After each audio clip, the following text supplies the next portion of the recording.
10-year-old Ethan moved into an old, large house with his family. He loved playing in the big living room of the house. One day, as the sun was setting and he was playing alone in his room, his eyes caught a shadow in the corner. The shadow seemed to move slowly. Ethan thought it was just his imagination and didn't pay much attention to it. However, the shadow became more distinct at night. Ethan felt like the shadow was watching him. When he told his parents, they didn't take his fears seriously, but Ethan felt the shadow getting closer each night. One night, the shadow fully took shape and came right next to Ethan's bed. Ethan was frozen with fear. The shadow whispered to him, "Follow me." Ethan, though unwilling, started to follow the shadow. The shadow led him to the basement of the house. The basement was dark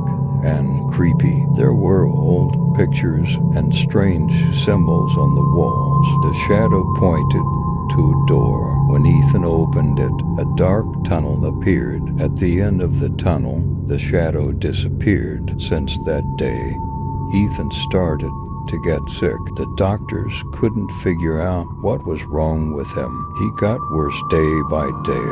Eventually, Ethan was taken to the hospital. In his hospital room, the shadow appeared again on the wall. The shadow whispered to Ethan, "You must return to where you found me." Ethan gathered his strength and followed the shadow once more. This time, the shadow led him to the hospital's basement. In the basement, they entered a dark and cold room. In the middle of the room stood an old mirror. The shadow wanted Ethan to look into the mirror. When Ethan looked, he realized the shadow was actually his own reflection. At that moment, he understood that the shadow had taken over him. Before leaving the mirror, Ethan thought of his family one last time. Then the shadow completely took over his body. Ethan was no more. Only the shadow remained. The shadows began to silently roam the hospital corridors, waiting for new victims.